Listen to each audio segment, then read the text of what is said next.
আসসালামু আলাইকুম। আজকে পঞ্চম পর্বের সকল শিফটের ক্লাস শুরু করছি মহান আল্লাহ তাআলার নামে।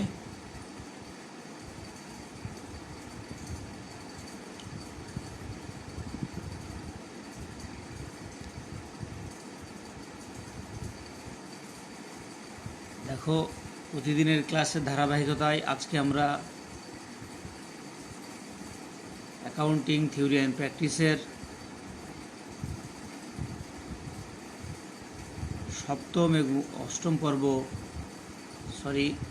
পঞ্চম পর্বের সকল শিফটের আমরা ক্লাস শুরু করব। ইতিমধ্যে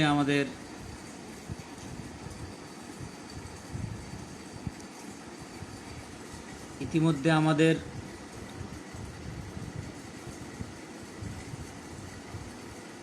ছয়টা অধ্যায় প্রশ্ন বলে দেওয়া হয়েছে, কি কি পড়া লাগবে। তারই ধারাবাহিকতায় আজকে আমরা আবার সপ্তম, অষ্টম এবং নবম পর্বর থিওরি পড়াগুলো দিয়ে দিব। একটু বেশি করে দিচ্ছি কারণ এগুলো বাসায় পড়তে হবে। আসলে কোন কোন বিষয়গুলো মাথায় রাখতে হবে জাস্ট খালি এগুলো বলে দেওয়া হচ্ছে। তোমরা সেগুলো একটু দেখবা, দেখাই দিবা এখন। তারপরে আমরা যখন ম্যাথ প্র্যাকটিসে যাব, অর্থাৎ অঙ্ক করব, তখন আমরা আবার এই পুরাতন বিষয়গুলো বলে দেব কি কি আসলে করতে হবে। দেখো, আমরা বইয়ের যে বিষয়গুলো দেখাতে চাই, অধ্যায় নম্বর 7 দেখো, এই যে দেখতে পাচ্ছ অধ্যায় নম্বর 7 নগদান বই ও শ্রেণী বিভাগ। নগদান বই ও এর শ্রেণী বিভাগ এই অধ্যায়ের আমরা প্রশ্ন যেগুলো বলবো সেগুলো আর কি তোমাদেরকে খাতায় অথবা বইয়ে দাগিয়ে নিতে হবে, খাতায় লিখে রাখতে হবে যে কোন কোন প্রশ্নগুলো নিজেদের মতো করে আর কি। তো প্রশ্নগুলো একটু দেখাই। দেখো, অধ্যায় নম্বর 7-এর যে প্রশ্নগুলো আমাদেরকে ফলো করতে হবে সেটা দেখাচ্ছি।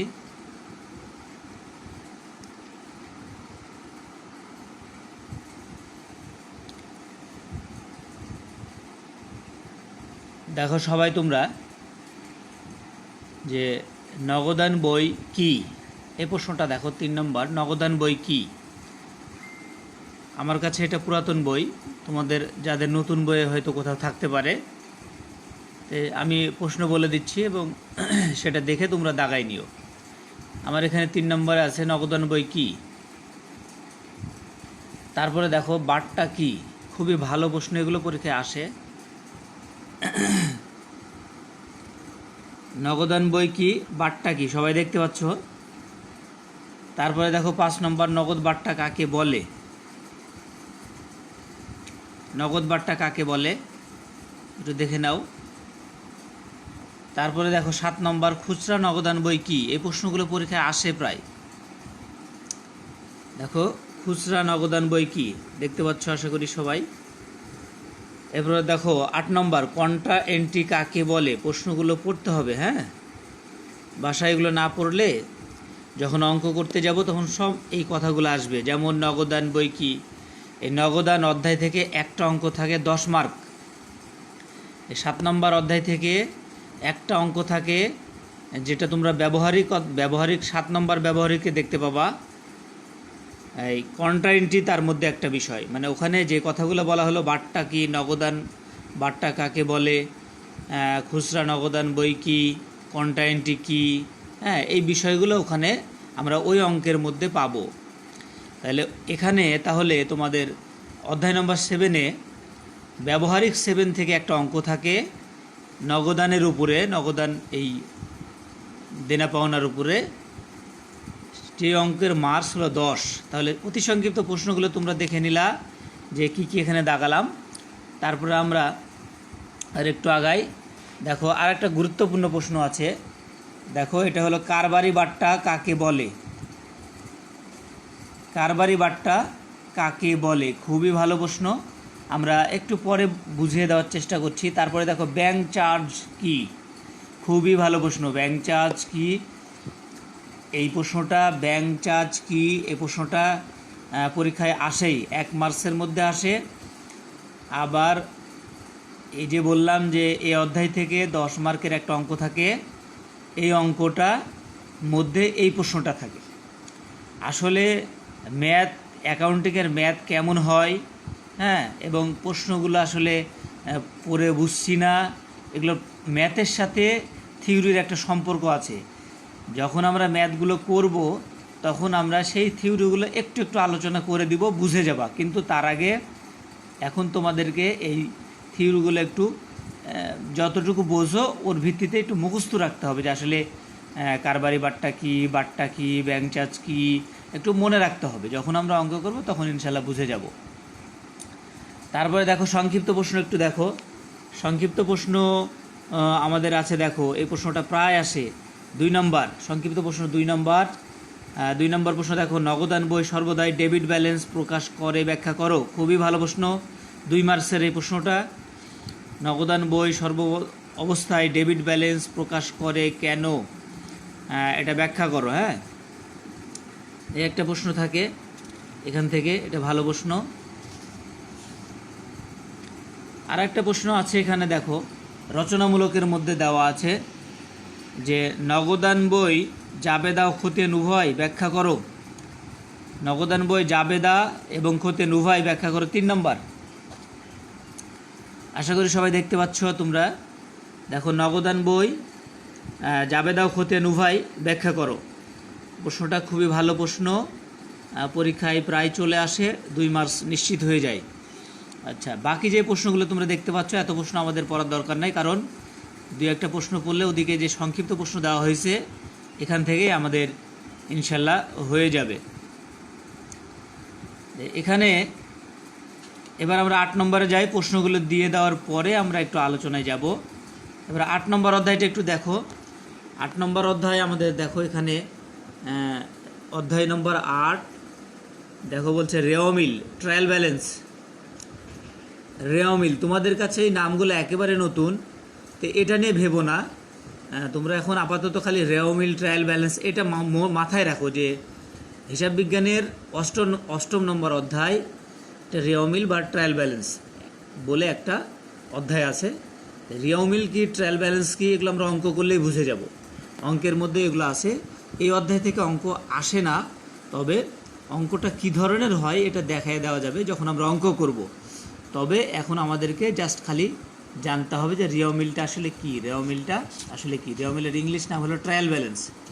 এই অধ্যায়ের আমরা প্রশ্নগুলো একটু দিয়ে দিই। তার আগে একটা প্রশ্ন বলে দিই, এটা ভিতরে উত্তরে যেখানে পাবো, এখানে দেখো, এখানে একটা দেখো বিষয় হেডিং দেওয়া আছে যে রেওমিলের সীমাবদ্ধতা। এখান থেকে এসে বলছো যে দেখো যে বাদ পড়ার ভুল, লেখার ভুল, নীতিগত ভুল এবং পরিপূরক ভুল এবং বেদাখিলার ভুল। এই যে একটা বিষয় আমি দেখালাম তোমাদেরকে, যে বাদ পড়ার ভুল, লেখার ভুল, নীতিগত ভুল, পরিপূরক ভুল এবং বেদাখিলার ভুল, এরকম একটা প্রশ্ন আসে। আমি প্রশ্নে এখন যাব, দেখাই। দেখো প্রশ্নগুলো একটু নিয়ে নাও। অধ্যায় নম্বর 8-এ দেখো 1 নম্বর প্রশ্ন, রেওমিল কাকে বলে। রেওমিল কাকে বলে, দেখো দেখতে পাচ্ছ সবাই, রেওমিল কাকে বলে। 2 নম্বরে বলছে রেওমিল হিসাবের অংশ কিনা, বা রেওমিল কি হিসাবের অংশ, এরকম একটা প্রশ্ন। 3 নম্বর দেখো পরিপূরক ভুল, খুবই ভালো প্রশ্ন, পরিপূরক ভুল 4 নম্বর, এবং নীতিগত ভুল, খুব ভালো প্রশ্ন এটা। তাহলে এখান থেকে আমরা কি দেখলাম, যে রেওমিল কাকে বলে, রেওমিল কি হিসাবের অংশ কিনা, পরিপূরক ভুল কাকে বলে এবং নীতিগত ভুল কাকে বলে, এই প্রশ্নগুলো। বড় প্রশ্নের মধ্যে আমরা একটু আসি, যে এই কয়েকটা প্রশ্ন আপাতত পড়তে হবে। বড় প্রশ্ন একটু দেখি। সংক্ষিপ্ত প্রশ্ন দেখো, সংক্ষিপ্ত প্রশ্ন, রেওমিল তৈরির উদ্দেশ্য কি, বা রেওমিল প্রস্তুতের উদ্দেশ্য কি, এই প্রশ্নটা আমাদেরকে আমরা একাই পারবো। আসলে কী কারণে রেওমিলটা তৈরি করা হয়, যখন আমরা অঙ্ক করব তখন আমরা অটোমেটিক পেরে যাব। 2 নম্বর দেখো, 2 নম্বরে রেওমিল লের দুই পাশের যোগফল সমান হয় কেন? রিয়মিলের দুই পাশের যোগফল সমান হয় কেন? আর একটা প্রশ্ন আছে যে অনিশ্চিত হিসাব কি? অনিশ্চিত হিসাব কি? এগুলো দেখে মনে হচ্ছে খুব কঠিন বা অনেক বিশাল কিছু। আসলে একবার দুইবার বলে দিলে যে এগুলো আসলে কি জিনিস, যখন এই বলে দিব বা অঙ্ক করব, এই হিসাব বিজ্ঞান যেহেতু অঙ্কেরই একটা বই, অঙ্ক করলে আসলে তখন দেখবা যে এই জিনিসগুলো অটো হয়ে যাবে, তখন আর মুখস্থ না রাখলেও চলবে। এবার বড় প্রশ্ন আসি, আমরা একটু দেখি। দেখো এই যে ভিতরে বললাম যে দেখো কোন কোন ভুল, 2 নম্বর, কোন কোন ভুল রেওমিলে ধরা পড়ে না সেগুলো আলোচনা করি, অথবা রিয়মিল ভুল ধরা পড়ে না ব্যাখ্যা করো। এই যে প্রশ্ন 2 নম্বর, এই প্রশ্নটা ভিতরে কিন্তু আমি দাগিয়ে দিলাম যে কোন কোন ভুল রিয়মিলে ধরা পড়ে না সেগুলো আলোচনা করো। ঠিক আছে, এই প্রশ্নটা ওই যে ভিতরে আমি দেখাই দিলাম, ওইটা হবে ওর উত্তর। 8.4 দেখো ইন্ডিকেট করাই আছে। এই হলো আমাদের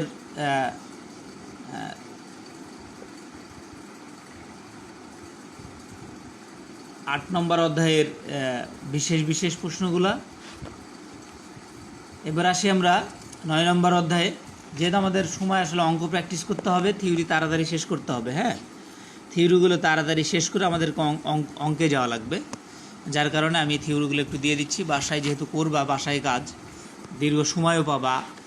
নেক্সটে আজকে হলো বুধবার, আজকে হলো সোমবার, মঙ্গলবার, কালকে বুধবার, বৃহস্পতিবার, তাহলে বুধবার, বৃহস্পতিবার, শুক্রবার, 3 দিন সময় পাবা। 3 দিনে তোমরা থিওরিগুলো বাসায় একটু লিখে ফেলবা। দেখো 9 নম্বর অধ্যায় তোমরা সবাই দেখতে পাচ্ছ যে চূড়ান্ত হিসাব, এখান থেকে আমাদের একটা অঙ্ক থাকে 20 মার্কসের। এই চূড়ান্ত হিসাব এই অধ্যায় থেকে একটা অঙ্ক থাকবে 20 মার্কস। এতই সহজ আর এতই মজার। জাস্ট খালি যদি প্র্যাকটিক্যালে তিনটা ক্লাস করে নেওয়া যায়, 3টা ক্লাস, তাহলেই বোঝা যাবে অঙ্কটা এতই সহজ আর মজার। 20 মার্কস থাকে এখানে। দেখো 60 মার্ক তোমাদের লিখিত পরীক্ষা, তার মধ্যে 30 মার্কের অঙ্ক থাকে, 2টা অঙ্ক 30। 2টা অঙ্ক যদি করো তাহলে 30। কি মজা না? 2টা অঙ্ক 30, তার মধ্যে এটা একটা 20, আর আগে যেটা বললাম 7 নম্বর অধ্যায়, ওখানে একটা অঙ্ক থাকে 10, আর 5 নম্বর অধ্যায় ওখান থেকে একটা অঙ্ক থাকে 10, অর্থাৎ 3টা অঙ্ক দেওয়া থাকে, 2টা করতে হয়। 2টা অঙ্কের মার্কস হলো 20। তাহলে 5 এবং 7 নম্বর অধ্যায়ে 2টা অঙ্ক থাকবে, একটা করতে হবে, 10 মার্কস। আর 9 নম্বর অধ্যায়ে একটা অঙ্ক থাকবে, এখানে হলো 20 মার্কস। তাহলে এই হলো 30 মার্কস। একটু ধরে নিলেই পারা যাবে। তোমাদের জন্য সুন্দরভাবে তৈরি করা হয়েছে, কিভাবে করতে হয় ব্যবহারিক দেখব, পাশাপাশি আমরা দেখব। তাহলে এই অধ্যায়ের প্রশ্ন আমাদের কি ফাইনাল অ্যাকাউন্টস বা চূড়ান্ত হিসাব। আমরা দেখে নিব একটু কোন কোন বিষয়গুলো আমাদেরকে একটু খেয়াল রাখতে হবে। দেখো এই যে দেখো 9.3 এখানে লেখা আছে ক্রয় বিক্রয় হিসাব, লাভ লোকসান হিসাব এবং উদ্বৃত্তপত্র। এখানে এই ছকটা আমাদেরকে মুখস্থ করে ফেলতে হবে। এই ছকটা মুখস্থ করে ফেলতে হবে। তোমরা বই দেখতে পাচ্ছ সবাই, এই ছকটা দেখতে হবে। এই ছকটা আমি একটু সুন্দরভাবে সহজে বোঝার জন্য সাজিয়ে রাখছি, রেডি করে রাখছি। 2 নম্বরে দেখো এই ছকটা খেয়াল রাখতে হবে যে 3টা, মানে আমরা 20 মার্কসের যে অঙ্ক করব 3টা ধাপে হবে অঙ্কটা।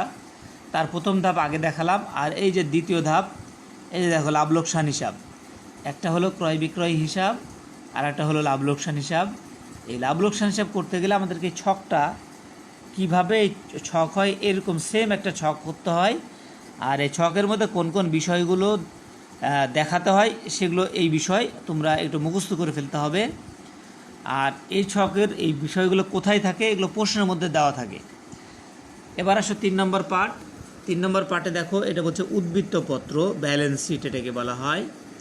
এই ব্যালেন্স শিটটা কিভাবে হয়, এই যে এটা একটা ছক, ছকের মধ্যে কোন কোন বিষয়গুলো দেখাতে হবে সেগুলো এখানে দেওয়া আছে। তো কীভাবে এই ছকগুলো আসে, মানে কীভাবে হিসাব নিকাশগুলো করতে হয়, সেগুলো আমরা অঙ্ক প্র্যাকটিসের মাধ্যমে শিখব। আর যেই বিষয়গুলো এখানে চলে এসছে দেখো কথাগুলো, এই কথাগুলো আমরা পাবো প্রশ্নের মধ্যে। এই হলো বিষয়। এবার আমরা প্রশ্নগুলো একটু দেখাই দিই যে অধ্যায় থেকে কী কী প্রশ্ন আসে। এই অধ্যায়টা ভালো অধ্যায়, অঙ্ক থাকে পাশাপাশি প্রশ্নও থাকে। আমরা এখন দেখাই দিব প্রশ্নগুলো কি কি থাকে। দেখো, চূড়ান্ত হিসাব কাকে বলে? যেহেতু আমরা চূড়ান্ত হিসাবের অধ্যায় করছি, তাহলে চূড়ান্ত হিসাব কাকে বলে সেটা অবশ্যই আমাদের জানা উচিত। দেখো, চূড়ান্ত হিসাব কাকে বলে। 2 নম্বর, চূড়ান্ত হিসাব কেন প্রস্তুত করা হয়। 3 নম্বর, কুঋণ কি। 4 নম্বর, উদ্বৃত্তপত্র কি। তারপরে চলে আসি সুনাম কি, এটা আমাদের 7 নম্বর 6 নম্বর প্রশ্ন। সুনাম কি 7 নম্বর প্রশ্ন। নিষ্কৃতি কি 9 নম্বর প্রশ্ন। অবচয় কাকে বলে 9 নম্বর প্রশ্ন। অবচয় কাকে বলে? তাহলে তোমরা একটু দেখে নাও ভালোভাবে প্রশ্নগুলো, যেগুলো দাগ দিয়ে দিলাম এই প্রশ্নগুলো দেখতে হবে। এই পাশে একটু দেখি। দেখো 14 নম্বর, নিট লাভ কি। দেখো 14 নম্বর, নিট লাভ কি। খুবই ভালো একটা প্রশ্ন। নিট লাভ কি? নিট লাভ কি? হ্যাঁ, এই কয়েকটা প্রশ্ন আমরা দেখব। ছোট প্রশ্ন, বড় প্রশ্নের মধ্যে একটু যাই। খুবই ভালো প্রশ্ন। এই প্রশ্নগুলো পরীক্ষায় 2 মার্কসের ইনশাল্লাহ এখান থেকে কমন পাওয়া যায়। এই অধ্যায়টা এত ভাইটাল অধ্যায়, এত গুরুত্বপূর্ণ অধ্যায়, এখান থেকে প্রশ্ন পাওয়া যাবে, অঙ্কও পাওয়া যাবে। অর্থাৎ এই অধ্যায়টাকে যদি একদম জেপটে ধরি এবং ভালোভাবে করি, ইনশাল্লাহ এখান থেকে আমাদের মোটামুটি 20 মার্ক, আর হলো তোমার 3 মার্কস, তাহলে 23 মার্ক মোটামুটি এখান থেকে কমন হয়ে যাবে। দেখো, বুদ্ধি করে যদি একটু পরিশ্রম করা যায় তাহলে অল্প পরিশ্রমে বেশি ফল পাওয়া যায়। এই জন্য আসলে যেটা করতে হয় সেটা হলো টিচারের হেল্প লাগে। তোমরা তো স্টুডেন্ট, তোমরা তো বই পড়বা, পাশাপাশি তোমরা বই পড়বা, পড়ে জানবা, আর আমার তো বই পড়াই আছে। আমি কোন বিষয়টা পড়লে বেশি কাজে দিবে সেই বিষয়টা আমি তোমাদেরকে সাহায্য করে দিব, আর সেটাই করে দিচ্ছি আর কি। 1 নম্বর প্রশ্ন, মূলধন জাতীয় ব্যয় বলতে কী বোঝো? মুনাফা জাতীয় ব্যয় বলতে কী বোঝো? দেখো 2 নম্বর আর 1 নম্বর, মূলধন জাতীয় ব্যয় এবং মুনাফা জাতীয় ব্যয়। তারপর আরেকটা প্রশ্ন আছে 3 নম্বর, উদ্বৃত্তপত্রের 2 পাশ মিলে যাওয়ার কারণ কি? 2 পাশ মিলে যাওয়ার কারণ কি? এর একটা সূত্র আছে, সূত্র অনুযায়ী 2 পাশ মিলে যায়। সূত্র অনুযায়ী এন্ট্রিগুলো বসালে তখন মিলে যায়। তো যাই হোক, 5 নম্বর 4 নম্বর অধ্যায়ে সূত্রটা দেওয়া আছে, দেখবা A = L + P। এই সমীকরণের যে অ্যাকাউন্টিংয়ের যে স্বর্ণসূত্র বলা আছে 4 নম্বর অধ্যায়ে, ওই জায়গায় দেখবা, তাহলে বুঝতে পারবা। আচ্ছা, এবার আরেকটা প্রশ্ন দেখো, প্রায় চলে আসে 4 নম্বর, রেওমিল এবং উদ্বৃত্তপত্রের মধ্যে পার্থক্য কী? রেওমিল এবং উদ্বৃত্তপত্রের মধ্যে পার্থক্য কী? এই প্রশ্নটাও ভালো প্রশ্ন, পরীক্ষায় আসে। তোমরা পাশে দেখো সাল দেওয়া আছে, তাতেই বুঝতে পারছো কত কি গুরুত্বপূর্ণ বিষয়টা। এই হলো বিষয়। আমাদের মোটামুটি প্রশ্ন দেওয়া শেষ। এখন আমি বলে দিব যে কোন প্রশ্নগুলো আসলে লিখতে হবে। তোমরা অনেকেই অনেক কিছু হয়তো বুঝছো না বা বুঝতে পারছো না। যারা ডিপার্টমেন্ট ওয়াইজ, তারা সমস্যা হইলে যদি কোনো অনলাইন ক্লাসে সমস্যায় কমেন্ট তো করবেই, কমেন্টে জানাবে। পাশাপাশি নাম্বার আমার অনেকের কাছে আছে, হয়তো তোমরা নিয়ে সেখান থেকে আমার সাথে কথা বলবে, সমস্যাগুলো সুবিধা অসুবিধাগুলো জানবে। কমেন্ট দিয়ে সব আসলে বোঝা যায় না, যেহেতু আমি তোমাদের মনের কথাগুলো বুঝতে পারছি না, সেহেতু সকলে চেষ্টা করবে যে তোমরা সরাসরি যদি 2-1 মিনিট কথা বলো তাহলে বুঝতে পারবে যে আসলে কোন কোন জায়গাগুলো প্রবলেম, তাহলে আমিও বুঝতে পারবো যে আসলে তোমাদের প্রবলেমগুলো। তাহলে পরবর্তীতে সেই প্রবলেমগুলো নিয়ে আমি একটু আলোচনা করব, আসলে কি বিষয়, তাহলে আমি একটু জানতে পারবো। তোমরা আসলে ছাত্ররা আসলে এমনভাবে অলস্যতা বা এমনভাবে তোমরা নীরব থাকো যে আসলে বোঝাই যায় না যে আসলে কারো কোনো কিছু উপকার হচ্ছে কি কারো কোনো কিছু উপকার হচ্ছে না, এই বিষয়গুলো আসলে জানা যায় না। তোমরা নিজেরা একটু চেষ্টা করবে, কমেন্ট করেই খালি বসে থাকবে না। আর কমেন্টে সবাই এমনভাবে শুধু একটুকু লিখছো যে নামেই রোলেই, ডিপার্টমেন্ট ভালোভাবে উল্লেখ থাকছে না, ডিপার্টমেন্টগুলো উল্লেখ থাকছে না, ফার্স্ট শিফট সেকেন্ড শিফট বা বিস্তারিত আর কি তোমাদের ইয়েগুলো বলছো না অনেকেই। তো যাই হোক, তোমরা তো একদম বোঝো না বিষয়টা, এরকম না।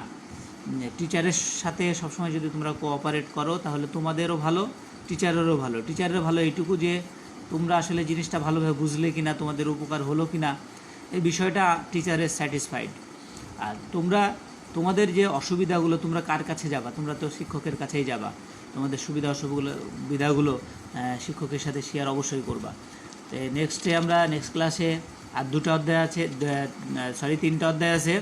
3টা অধ্যায় আমরা প্রশ্নগুলো দিয়ে ছেড়ে দিব। তাহলে আমাদের শনিবারের দিন অথবা সর্বোচ্চ হয়তো আগামী সপ্তাহে আমাদের থিওরি ক্লাসগুলো শেষ হয়ে যাবে।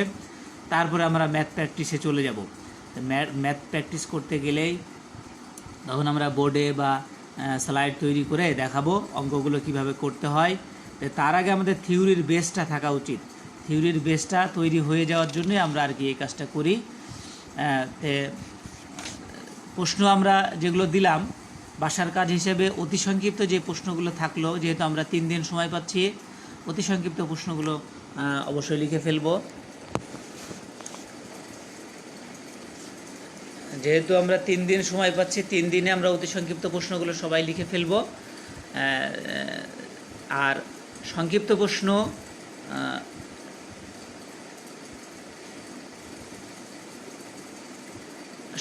প্রশ্ন তোমাদের 3টা অধ্যায় দেওয়া থাকলো। 3টা অধ্যায় থেকে যতগুলো প্রশ্ন সংক্ষিপ্ত দাগিয়ে দিয়েছি তার মধ্যে থেকে 3টা প্রশ্ন লিখবা। অতি সংক্ষিপ্ত সবগুলোই লিখবা, আর সংক্ষিপ্ত যেগুলো দাগিয়ে দিয়েছি 3টা অধ্যায় থেকে 3টা প্রশ্ন লিখবা তোমাদের ইচ্ছা মতো। এটা তোমাদের উপরে ছেড়ে দিলাম, তোমাদের ইচ্ছা মতো 3টা অধ্যায় থেকে তোমরা প্রশ্ন লিখবা। তো এই হলো বিষয়।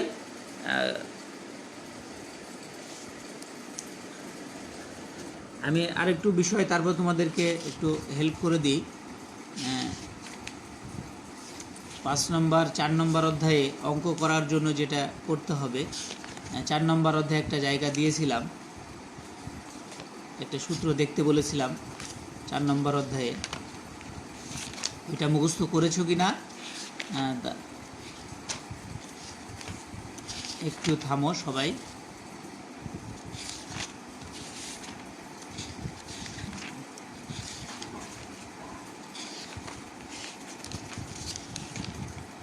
দেখো এই যে এই জায়গাটা 4 নম্বর অধ্যায়ের পেজ নাম্বার, দেখো পেজ নাম্বার হলো 55।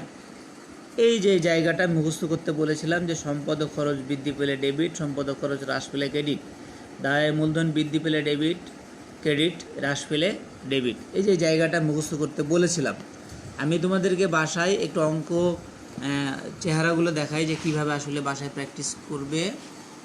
আমি একটু দেখাই, বাসায় দেখবে তোমরা আর কি। ব্যবহারিক নম্বর 5, যেখান থেকে আমরা আর কি শুরু করব প্র্যাকটিসগুলা। দেখো একটা বিষয় দেখাই, এই 29 নম্বর উদাহরণ, পেজ নম্বর 194। দেখো এখানে কিছু প্রশ্ন দেওয়া আছে, তোমরা প্রশ্নটা একটু ভালোভাবে দেখো। যে নিচে লিখিত লেনদেনগুলো অবলম্বন করে রহমানের হিসাব বইতে জাবেদা তৈরি করো, এইরকমভাবে প্রশ্ন থাকে। আর এই যে প্রশ্ন দেখো, এই যে প্রশ্নগুলো করা আছে কীভাবে, এইরকমভাবে একটা প্রশ্ন থাকবে। সেই প্রশ্নটা আমরা এই যে এইরকমভাবে আমরা সলভ করব। তোমাদের একটা প্রশ্ন দিয়েছিলাম যে জাবেদায় কয়টি ঘর থাকে ও কী কী, এরকম ওই ঘরটা আমি খাতায় লিখতে বলেছিলাম, প্র্যাকটিস করতে বলেছিলাম। দেখো যে এইভাবে তোমরা আসলে অনেকে হয়তো অনেক কিছু বুঝছো না, মানে আর আমিও আসলে যেহেতু তোমাদের মনের কথাগুলো শুনতে পাচ্ছি না, তাই আর কি আসলে আমিও ওইভাবে বুঝিয়ে বলতে পারছি না। আমরা ব্যবহারিকগুলো যে 1, 2, 3, 4 এভাবে আছে, ব্যবহারিকগুলো আমরা প্র্যাকটিস করতে থাকলে ইনশাল্লাহ পারবো বা বুঝবো। প্র্যাকটিস না করলে তো আসলে বোঝা যাবে না। তো যাই হোক, আজকের মতো আমি আমার ক্লাসের যে বিষয়গুলো তোমাদেরকে দিলাম, একটু মনে হয় বলা দরকার ছিল কিনা, সময় আছে আর 10 মিনিট। এই যে এখন বিষয়টা দেখো যে আসলে 10 মিনিটে কি বলি। দেখো আমরা শুরু করলাম কোথায়, নগদান অধ্যায় থেকে, তাই না? নগদান অধ্যায়ে আমাদের প্রশ্ন ছিল যে নগদান বই কি। এই যে প্রশ্ন ছিল যে নগদান বই কি, এটা একটা প্রশ্ন ছিল যে নগদান বই আসলে বই এখানে কি বলা হচ্ছে, যে বই মানে আসলে হিসাবের বইকে বই বলছে। বই মানে কিন্তু আসলে পড়ার বই না। বই মানে আমরা যে ব্যবসা প্রতিষ্ঠানে যে একটা হিসাবের বই রাখি বা খাতা বলি, সেটাকে হিসাবের বই বলা হচ্ছে, যে নগদান বই। যে বইয়ে নগদ পাওয়া যায় এবং নগদ প্রদান করা হয়, যে বইয়ে নগদ পাওয়া যায় এবং নগদ প্রদান করা হয়, সেটা আমরা যদি নগদ পাওয়া এবং নগদ প্রদান এই দুটো বিষয় একটা নির্দিষ্ট তারিখে পাওয়া যায় বা নির্দিষ্ট তারিখে প্রদান করা হয়, তাহলে নির্দিষ্ট তারিখে নগদ পাওয়া এবং নির্দিষ্ট তারিখে নগদ প্রদান করা এই দুইটা হিসাব যে বইতে রাখা হয় তাকে বলা হয় নগদান বই। আশা করি তোমাদেরকে বলতে পারছি। এবার আসো বাট্টা কি। বাট্টা কি? বাট্টা আমরা যদি এমনি বোঝানোর জন্য বলছি, যে বাট্টা বাজারে দেখবা যে পণ্য ক্রয়ের ক্ষেত্রে লেখা থাকে ডিসকাউন্ট, ছাড়, এরকম বলা থাকে। বাট্টাটা হলো আসলে এক ধরনের ছেড়ে দেওয়া, একটা দ্রব্যের একটা মূল্য তালিকা দেওয়া থাকে, সেখান থেকে প্রতিষ্ঠান অফার দেয় যে 5%, 10% ছেড়ে পণ্যটা বিক্রি করা হবে।